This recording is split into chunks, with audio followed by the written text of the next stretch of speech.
After suffering a head injury in a car accident, the doctors said I might develop amnesia. Jokingly, I asked the boyfriend who was sitting by my hospital bed who he was. He hesitated for a moment before saying that we were just friends, as I stared at Justin, who coldly and distantly uttered the words, "just friends," while sitting by my bedside. It was clear he wasn't joking. I choked on the words, "Got you there, didn't I?" and could only silently watch him. I thought that if the doctor hadn't called him, he probably wouldn't have shown up at the hospital at all, but I didn't question him. Instead, I paused and then put on a nonchalant smile. "Is that so? You really shouldn't have troubled yourself." His response was indifferent, as if my presence was a bother to him. He glanced at his phone screen, pressed a button to light it up, and said, "Now that you're awake, I'll be leaving. There's work to do at the office." Before I could react, he stood up to leave. As he pulled open the door to the hospital room, perhaps a trace of lingering conscience made him turn back and advise, "Take good care of yourself." My smile remained fixed until he closed the door behind him, then it fell away, leaving my face expressionless. Nobody knew about my relationship with Justin. Justin and I were college sweethearts. After graduation, we joined one of the top companies in H City as marketing strategists. We were young but understood that office romances could be problematic, so we agreed to keep our relationship a secret. 4 years later, we both became business managers, leading 2 different departments in competition. This made it even more necessary to keep our relationship under wraps, so our love remained a secret. I had hesitantly asked him once if we should go public since the company had no explicit rules against dating, but he always seemed distracted and brushed off the conversation. I wasn't even sure if we were still considered a couple, but today, I guess I found out. The doctor had told Justin that I might experience temporary amnesia, but assured him it was nothing to worry about and that I would recover soon. Despite the illogical situation, Justin had boldly declared us merely friends, probably not fearing any confrontation once I regained my memory. He didn't care whether I had truly forgotten, or if I was joking with him. He probably had wanted to break up already. After all, how else could he pursue Julia with a clear conscience? A woman's intuition is often sharper than radar. Even before this, my relationship with Justin had grown stagnant. We had been together too long, from our sophomore year in college to now, a total of 7 years. I knew him as well as the lines on my own hand, and couldn't be fooled by any changes in him. The signs started when a new intern named Julia, who was quite attractive, joined his department. The HR manager who handled the employee records once gossiped with me that on her employment form, Julia had listed Jackson as her father, who is the boss of our company, a wealthy and beautiful heiress working in his department. Initially, Justin explained his attentiveness towards Julia by saying it wouldn't be wise to offend her, adding that she was just a naive young woman, not his type at all. He reassured me I was overthinking it. I didn't remind him that this naive young woman was actually 2 years older than me, but I silently accepted his reasoning. Later, whether he took me for granted or didn't bother to hide it, I discovered he had followed Julia on an old music account he hadn't used in years due to being busy at work. This account was from our university days when we used to listen to music together, racking up 13,896 hours of online listening. Back then, he even created a playlist named after me, filled with love songs that reminded him of me, songs by my favorite artists, and tracks I shared on social media, including those we listened to during our long-distance relationship over holidays. I noticed he had deleted that playlist. His recent listening history featured Korean pop songs favored by Julia, music he never liked before. I work in market planning, so I assumed he wanted to tap into the current youth market trends. Perhaps I was overthinking it. I kept my composure and quietly logged out of his account without making a sound. I'm the type of person who wouldn't confront him without solid evidence. After all, the person who lasts the longest at the poker table is always the one who speaks least and keeps a calm demeanor. Of course, his understanding and coincidences with Julia didn't stop there. In early February, he took on a project with his team. At that time, I was leading my team on a project out of town and only heard occasionally that the liaison for his project was a difficult Brit. After a whole day busy, I hadn't even had time to eat, but I called to ask about the progress of his project. He didn't answer, probably busy, so I sent him a WeChat message. He never replied, but later I saw a group photo he posted on his social media. Julia was standing next to him with a bright smile. making a peace sign. It seemed the project was going well. His post was captioned, "Know thyself, know thy enemy," and Julia posted the same photo with the caption, "Invincible through battles." I clicked in and noticed that their WeChat statuses had also changed to this, echoing the unspoken understanding they shared in the project. His previous WeChat status was a poetic line that included my name, Sandy. I wondered if he thought of me when he changed our WeChat status. Probably not, because he never returned my calls or replied to my messages. Yet he commented on Julia's post, "Eat something, take care of your stomach." At that moment, I touched my painfully empty stomach and turned off my phone. That was the second time I endured his behavior. I was discharged from the hospital 3 days later, after the doctors saw no further cause for concern. That day, I didn't receive a single message from Justin. However, he did send over a bouquet of flowers I liked. Cappuccinos. Holding the bouquet, I decided to give Justin one more chance. I sat in the hospital corridor and called him. It took a while to connect. I asked gently, "Justin, I'm being discharged today. Do you have time to pick me up?" We tactfully avoided mentioning the amnesia and just friends topics, as if they never existed. He didn't say anything for a moment before finally saying, "Sorry, Sandy, I'm really busy and can't get away. Should I call a cab for you? What are you busy with?" I asked calmly. There was a pause on the other end, probably surprised. As I'm usually considerate and seldom so direct, I knew our first project had just wrapped up, and this was supposed to be our downtime. He just said he was busy. He remained silent, so I sighed and hung up the phone. The presence or absence of a man's love is really quite obvious. I remember just after I graduated and started working, I had a sudden bout of gastroenteritis at 3 in the morning. I called him just before I passed out. When I woke up, I found him sitting in front of my hospital bed with red eyes. He wore mismatched shoes on his feet, both for the left foot, and I couldn't help but smile weakly. But he looked terrified and his eyes welled up instantly. "You're still smiling. The moment I saw you lying on the floor when I opened the door, my heart nearly stopped. Next time, call an ambulance first." "What if I hadn't answered your call? It's too dangerous." I looked at him with a trusting smile, but in my heart, "You are the safest option." You see, there was a time when he cared about me like this.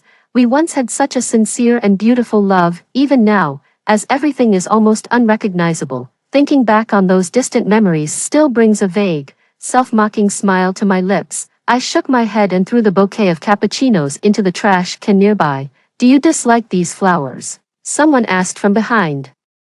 I turned around to find a completely unfamiliar man. He pointed to the flowers in the trash can and apologized. "I'm sorry, the driver accidentally hit you yesterday. I took you to the hospital and contacted your emergency contact. I had to leave due to urgent matters. These are a gift for your discharge. Also, I've already settled your hospital bill. I'm really sorry. If there's anything else you need, please feel free to tell me." I couldn't help but give a wry smile. Realizing even these flowers were from a stranger, I looked up and apologized politely. "I'm sorry, I thought they were from someone else." Inwardly, I sighed. I've always been a person who values reason and dignity, but being well-mannered doesn't mean I'm weak or easily bullied. My relationship with Justin had truly reached its end. When I returned from the hospital, Justin was already at home. As I opened the door and walked in, he was sitting on the sofa. A variety show he wasn't interested in playing on the TV, while he was engrossed in his phone, a smile playing on his lips. The soft glow from his phone screen cast a gentle light on his face. I couldn't remember the last time I had seen such a tender smile on his face. I paused at the doorway. He was so absorbed that he didn't even hear me enter until I softly called his name, "Justin." His smile faded as he looked up suddenly, his gaze falling on his phone. He instinctively locked his phone and placed it face down on the sofa, looking at me with a mix of surprise and confusion, asking, "You're discharged?" That was when I truly smiled, at him and at myself. Looking at him calmly, with a tone of detached indifference, I said, "Let's talk." Our breakup could be described as peaceful. We were both calm, and the process didn't take long. We were mature adults, dignified, and everything was laid out openly. There really wasn't much to discuss. It was unspoken. After I said, "Let's break up," he didn't ask why, just remained silent. I think he felt a sense of relief in that moment. It took him a while before he finally said sorry to me. I didn't accept his apology, just calmly arranged the post-breakup matters. My tone was even, my expression hardly sad, which seemed to surprise Justin. When I suggested he move out soon, he suddenly interrupted me, asking, "Sandy, you don't seem upset at all." His brows furrowed slightly, his eyes intently studying my face, as if puzzled. Men are such funny creatures. Even if he no longer loved me, even if the breakup was what he had longed for, seeing me so composed seemed to irk him. Perhaps in his mind, I should have been crying and begging him to stay, which would have given him a sense of triumph amidst his annoyance. I looked at him, emotionless. I didn't tell him I had already been through my grieving. When he didn't reply to my messages but commented on Julia's newly posted social media update, when he deleted the playlist he made for me to listen to Korean pop music with Julia, which she liked, when he pretended to have amnesia and told me we were just friends, when he indulged in ambiguous flirtations with Julia behind my back, I had already been sad. To me, he was like a benign tumor growing inside my body, not deadly yet, but you know, if left unchecked, it will slowly deteriorate, eroding your health and vitality. I wasn't afraid anymore. With a calculated yet necessary action, it's best to eradicate it completely while it's still benign. Pain is only temporary, and eventually, I will regain my health. Before Justin finished packing and left, I calmly asked him one last question. "Justin, did your heart change because Julia is Jackson's daughter, or simply because she is who she is?" He turned around at the doorway, standing tall and handsome as the first day I met him in college. Though his youthful face had matured into a composed demeanor, I always thought he was still that boy who blushed and awkwardly confessed his feelings on the sports field. It was only at that moment that I realized, without knowing since when, he had become an adult, weighing pros and cons deep in the sea of interests. He paused before answering, "Sandy, people always aim to climb higher." His words made me laugh silently, but I respected his frankness. I looked at him and genuinely smiled, saying, "Justin, I wish you soar high and achieve all your dreams." His gaze fell upon my face, a hint of regret in his eyes, seemingly trivial compared to his ambitious plans. Finally, he sighed, "Sandy, don't hate me." I ignored him. The downside of office romances is probably that even after breaking up, there's no graceful way to completely disconnect. Regardless, life goes on, and so does work. As the taxi stopped in front of the company building, I saw Justin and Julia. They weren't alone, their team was with them too. It was lunchtime, and they were probably heading out to eat together. Julia was lively, with a playful smile, facing Justin and animatedly talking about something. Justin was smiling gently, watching her affectionately, and occasionally mindful of the people and traffic behind her, pulling her arm to avoid collisions. It felt both familiar and strange. After we broke up, he seemed very happy. I sat in the car until their figures disappeared into the Hong Kong-style cafe beneath the office building before I withdrew my gaze. The taxi driver, curious, asked, "Are you secretly in love with that tall, handsome young man?" I laughed and explained, "That's my ex-boyfriend." The driver's look went from inquisitive to awkward, his expression one of wanting to offer comfort yet hesitating. I kindly added, "It's okay, it hasn't really affected me." Entering the office, Bella greeted me happily. "Sandy, you're discharged. Really, you should have let us visit you."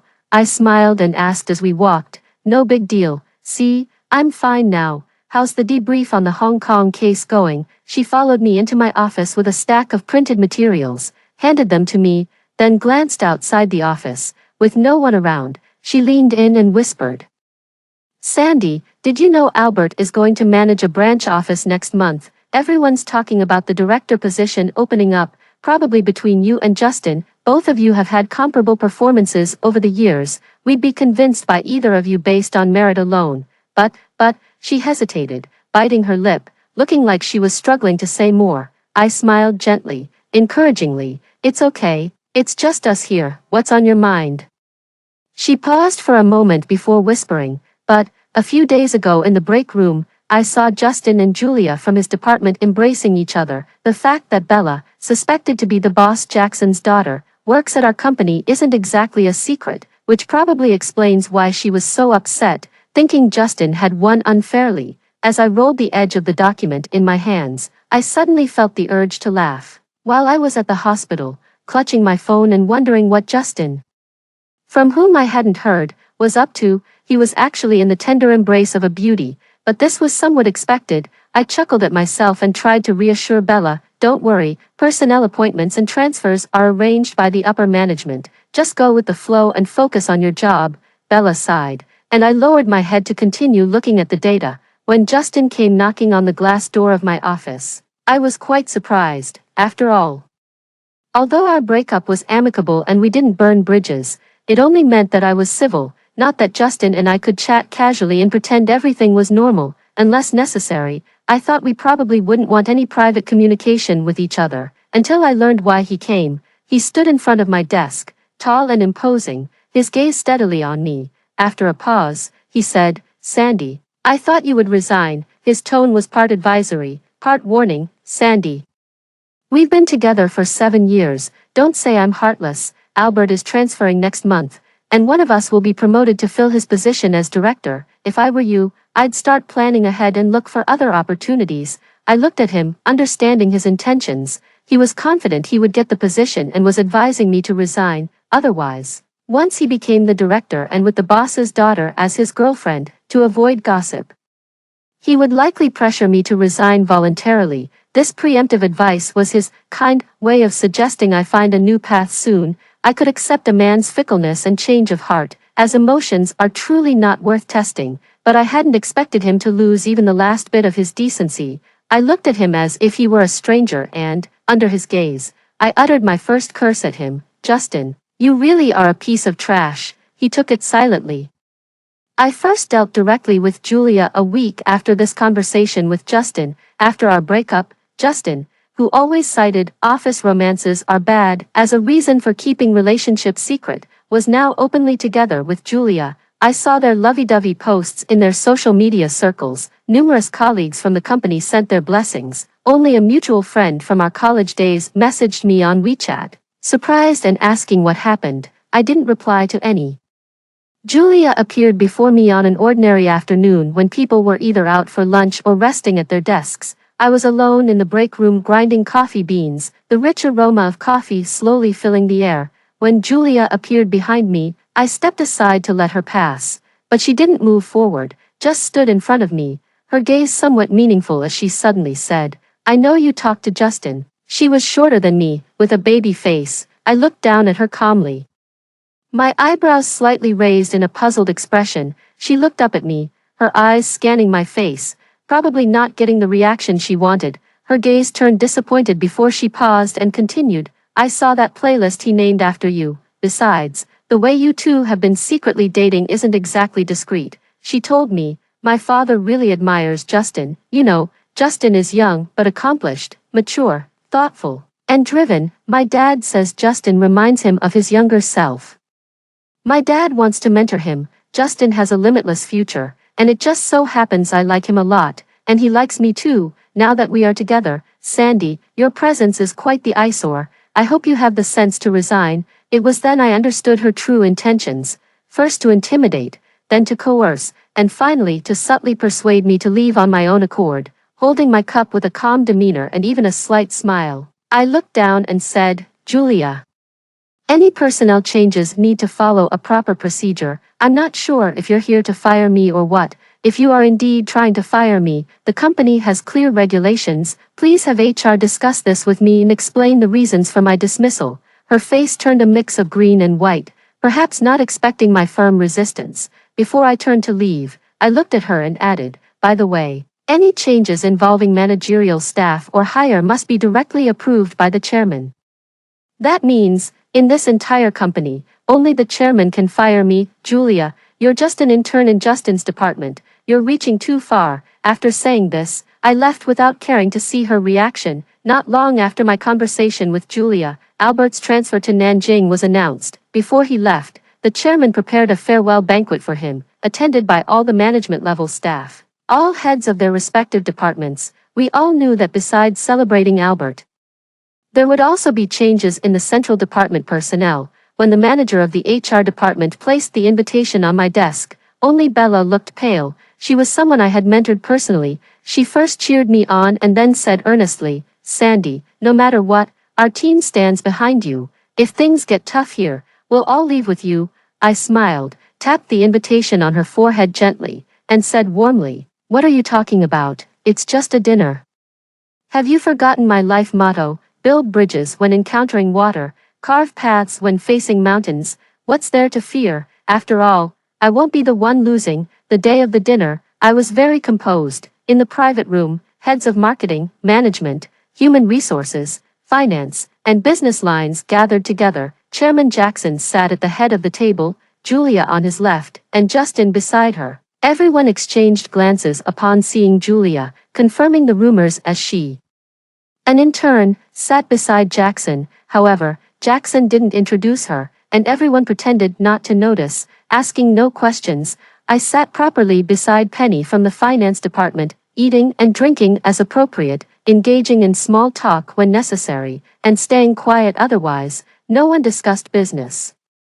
The banquet primarily celebrated Albert, reviewing his contributions to the company and wishing him success in the Nanjing branch. It wasn't until after the third round of dishes that Jackson finally set down his chopsticks and spoke about the purpose of the meal. At just over 50, he looked well preserved, as vibrant as a man in his 40s, his piercing gaze sweeping over everyone. Then, wiping his mouth with the napkin, he said, this time, besides celebrating for Albert, there's actually something else I need to mention. I put down my chopsticks and looked up at him, inadvertently catching sight of Justin beside me. With a faint smile on his lips, he looked youthful and poised, a perfect match for the smiling Julia sitting next to him. I diverted my gaze and slowly started wiping my hands with a towel. Jackson's voice was deep and gentle. Everyone knows I have only one daughter. Right after her graduation, I arranged for her to work in the company. My daughter is strong-willed and didn't want anyone in the company to know her identity. She wanted to start from the ground up on her own. Over the years, she has done quite well. I've heard you praise her more than once, which has been very comforting. Now the timing seems right, especially with Albert moving to a branch office. I think it's time to formally introduce her to all of you. His gaze quietly shifted through the crowd and settled on me with a smile tinged with pride. Extending his hand towards me, he said warmly, Sandy, come over here to Dad. It's time for everyone to know who you are. I calmly put down my napkin and smiled. In the ensuing dead silence, only the sound of Justin knocking over his water glass could be heard. I looked over at him. His expression was composed. He apologized with a smile while dabbing at the table with a napkin, his movements neither rushed nor clumsy. Then he looked up at me, his face slightly pale, his eyes revealing an unreadable emotion. I looked away, not even glancing at him again. I simply stood up and walked towards the head of the table amidst the shocked expressions of everyone. I placed my hand on the back of Julia's chair, who had turned pale, and politely said in a soft voice, Julia, excuse me. A sharp intake of breath was heard from someone. After dinner served its purpose, it quickly broke up. I could imagine the stir this would cause at the company tonight. What intrigued me more was Justin. He once told me, Sandy, people always aim for higher places. I wondered if he was on his path to reaching those heights. I didn't turn to look at him, not sparing him a glance. As everyone left, Justin and a distraught Julia came over to say goodbye to my father. I heard his restrained, deep greeting, Mr. Jackson, Miss Julia, we'll be leaving now.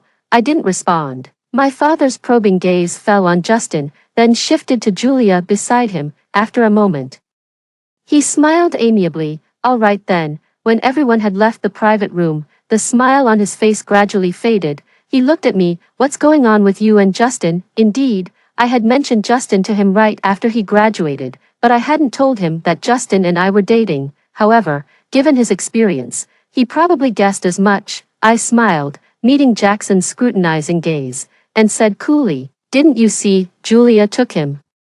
Her mother was good at meddling in others' relationships, and her daughter naturally follows suit. I paused, emphasizing each word. Dad, the last time I called Jackson Dad was when I was 7. Back then, he had just divorced my mom. At the villa's front gate, I clung to his sleeve, repeatedly asking, Dad, why does Mom want to divorce you? Say something. He remained silent. As a child, I didn't understand, only realizing as I grew older the complexities of adult relationships.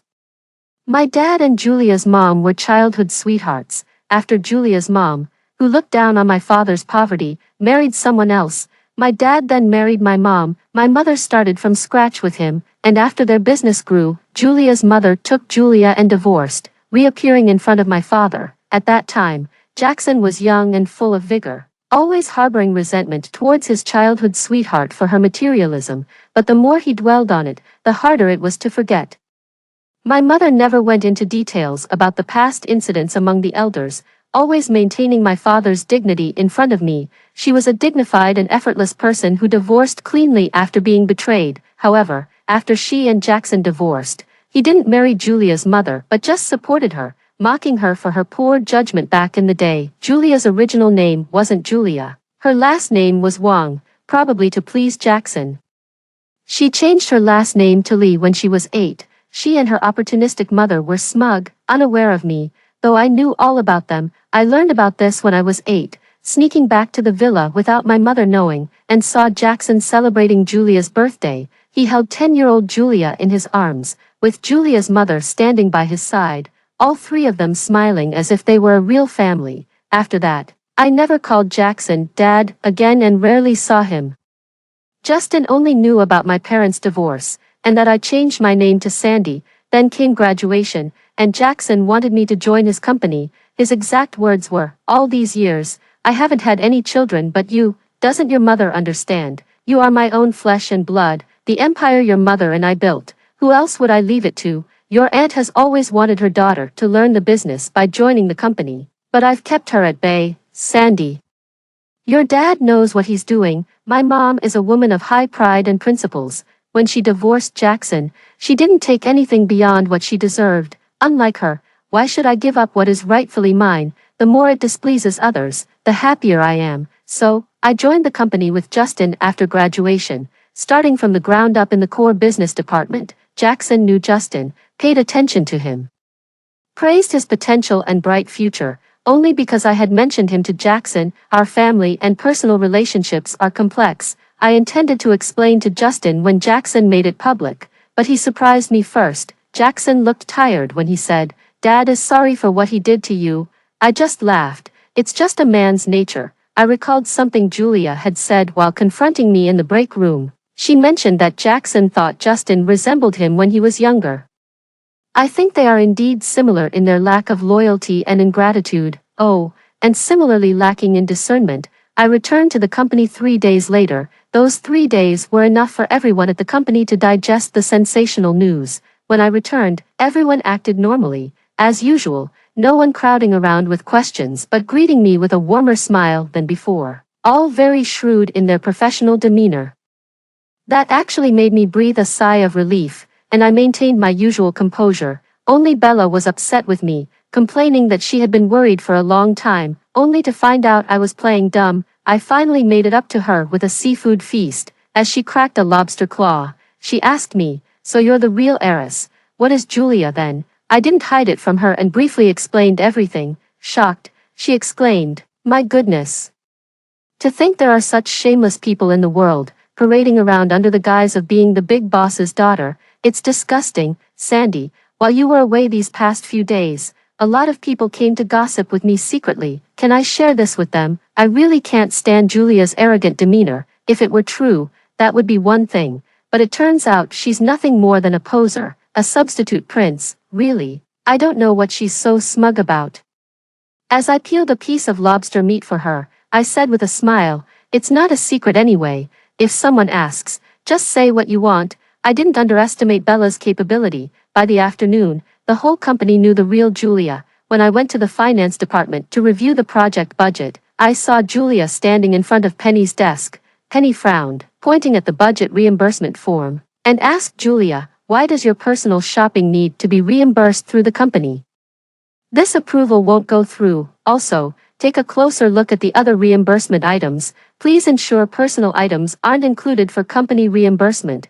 Her face turned awkward at Penny's words, and she picked up the reimbursement form from the desk, glaring fiercely at me before she left, as if I had orchestrated the whole thing. I remained silent. Since Jackson disclosed my identity, I began to engage with all lines of the company to get a clearer view of its macro development. Of course, Justin didn't get promoted to director, and for now, Albert still remotely manages things from Nanjing. After I was promoted, my previous managerial position was vacant. Bella still needed more experience to temper her character. so we recruited a business manager from another major company to fill my old position. After the personnel changes were confirmed, people from the company congratulated me via WeChat or text, all except for two, perhaps out of guilt or something else. Since I returned to the company, Justin and Julia have been avoiding me. There's really no need. My energy is limited, and getting to grips with the complicated business affairs of the company doesn't leave me time to pay them any attention. Moreover, we're simply not on the same path. But they probably don't see it that way. Julia came to find me first, in the same empty pantry, using the same coffee beans. But her expression had changed from arrogance to anger. She stood behind me and hissed. Hypocrite. I ignored her, but she continued. When your mother left, she pretended like she didn't care about anything and said she wanted nothing to do with us ever again. I thought you really didn't care about the Lee family's assets. Turns out it was all an act, pretending to be so detached. But secretly you were just eager to come back. If you were really so noble and disdainful of Dad's assets, you should have stayed far away, saying one thing and thinking another. Truly hypocritical and disgusting. Her words actually made me laugh. In fact, I really did laugh. I generally prefer not to deal with unintelligent people, especially Julia. Bella even once asked me if I had thought about how to deal with Julia. It might be hard to believe, but I never planned on it. As long as she's in the company, others will naturally make her uncomfortable. She won't be my problem. Besides the few times she tried to make her presence felt with Justin and then with me. I never considered her a real competitor. She's simply not in my league. I looked at her with a calm gaze, as if watching a petty jester. Julia, stop talking nonsense. Look at how flustered you are. I'm just reclaiming what's mine, and yet you look as if I'm tearing out your heart. If I were you, I'd go home and advise your mother to think of new ways to win over the old man. Pitiful, really, after all these years. You and your mother have tried so hard to please and flatter Jackson.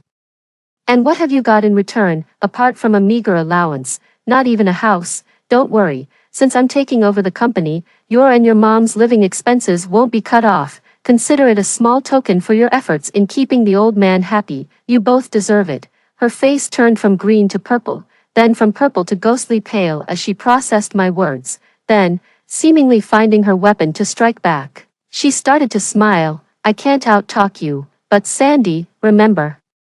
I'm not left with nothing. The boyfriend you loved for 7 years is now mine. I didn't even blink. Trash belongs in the trash can. If he's yours, he's yours. What's there to boast about? I think Julia chose Justin perhaps because she liked him, or maybe because she saw him as more than just a department director. He was the youngest manager among the company's leadership, and with Jackson's favor, she probably saw a bright future for him beyond his current position.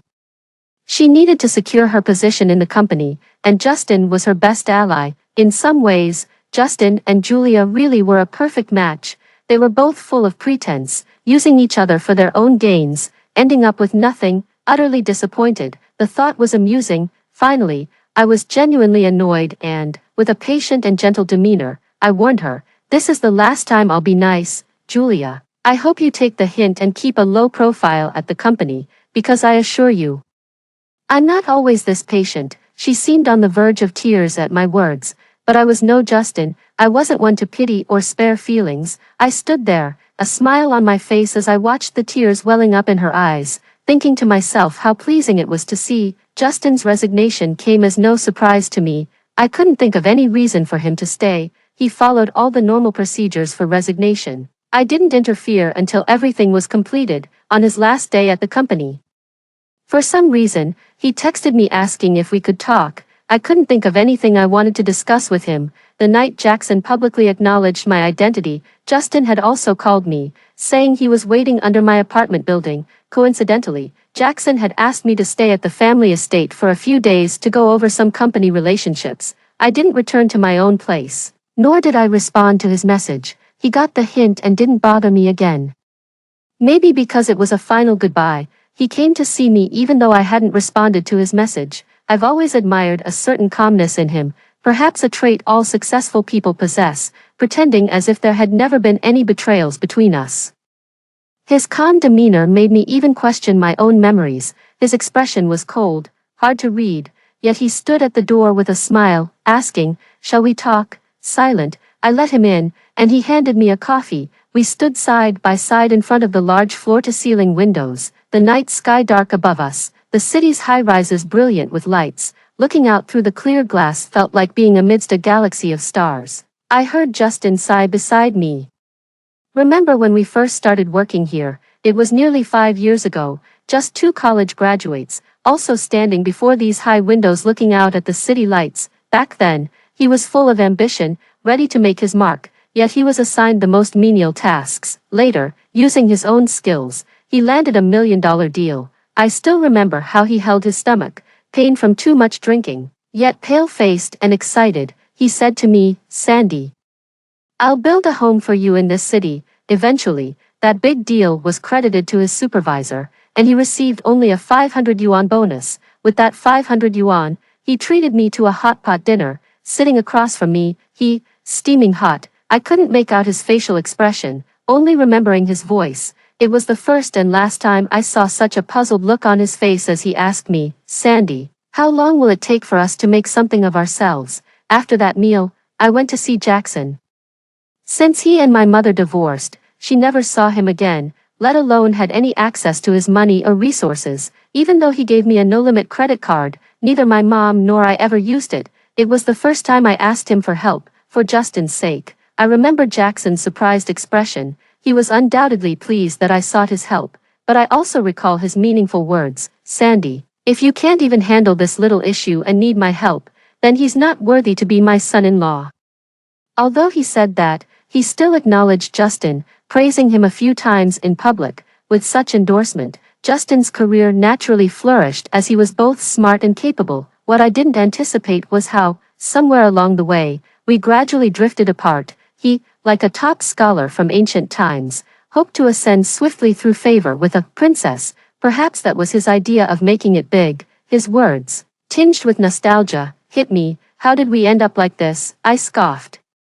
"Justin, don't play the sentiment card with me. I understand your previous actions of a good bird choosing a good tree to nest in, but now, don't make me lose respect for you." He laughed too, looking at me intently without continuing the conversation. After a while, the smile slowly faded from his lips, a seriousness emerging. "Can't we even be ordinary friends? Sandy, I have betrayed you, and you have concealed things from me. Are we even now, Justin?" I sighed.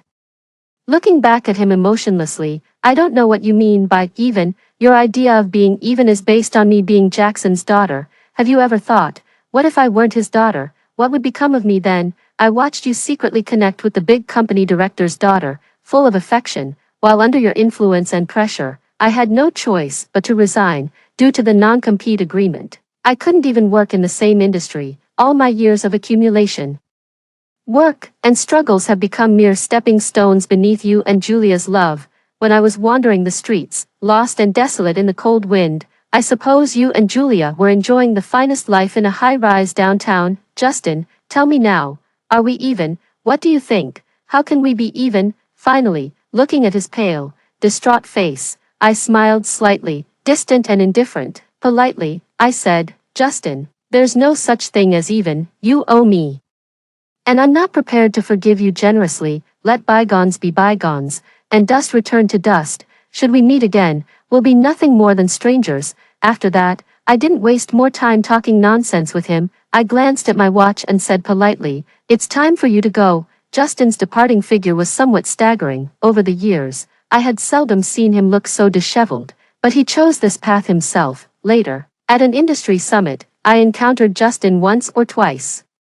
By then, I had taken over Jackson's position, surrounded by adulation wherever I went, while he stood on the outskirts of the crowd, climbing up slowly from a new beginning at a new company. He didn't even have the qualifications to speak to me. Later, while dining with Jackson, I occasionally heard him mention Julia's romantic entanglements, how she was deceived in both money and love, not very bright. I don't know when Justin and Julia broke up, but it's not surprising that two people who came together for profit also parted ways because of it. Holding my teacup, I looked out at the garden, blooming vividly in purples and reds. Deep into April, another spring had passed. The troubles of the past, like a light boat crossing countless mountains, had long since faded away. After hearing the story above, what are your thoughts? Feel free to share your opinions in the comments section. Looking forward to hearing from you. If you liked this story, don't forget to like it, share it, and subscribe to my channel. See you next time.